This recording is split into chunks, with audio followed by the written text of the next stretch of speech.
Cinnamomum verum, la cannelle, nous donne de merveilleuses huiles essentielles. Nous connaissons la cannelle écorce, la cannelle feuille et la cannelle cassia, qui est un peu différente comme plante. Ici, nous avons affaire à la cannelle vraie, Cinnamomum verum. Et je vais surtout parler de l'huile essentielle de l'écorce, qui est surtout efficace à cause de sa richesse en synaldéhyde.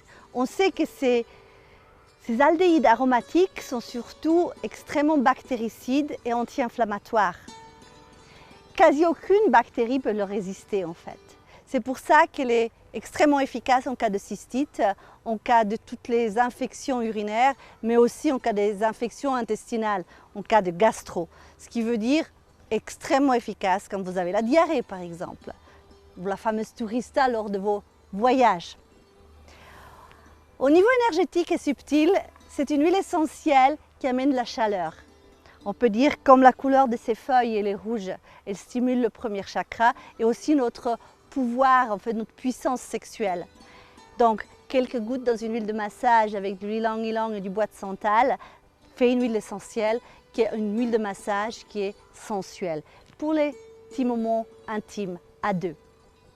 Très indiqué aussi en diffusion quand il y a une certaine froideur qui s'installe dans les relations. Quand les souffrances du passé ou les déceptions nous refroidissent, nous rendent glaciales, à ce moment-là, on peut dire, elle arrive à dissoudre la glace en fait.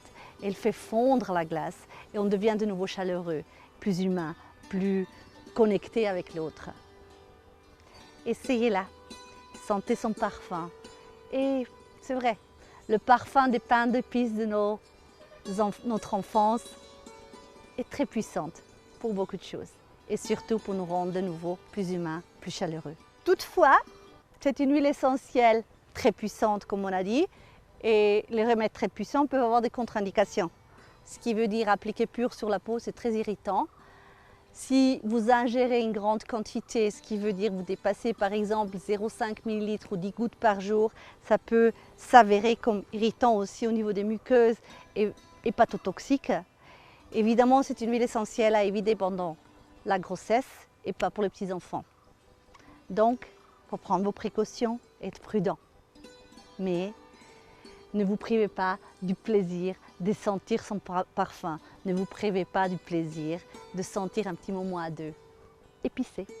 À bientôt.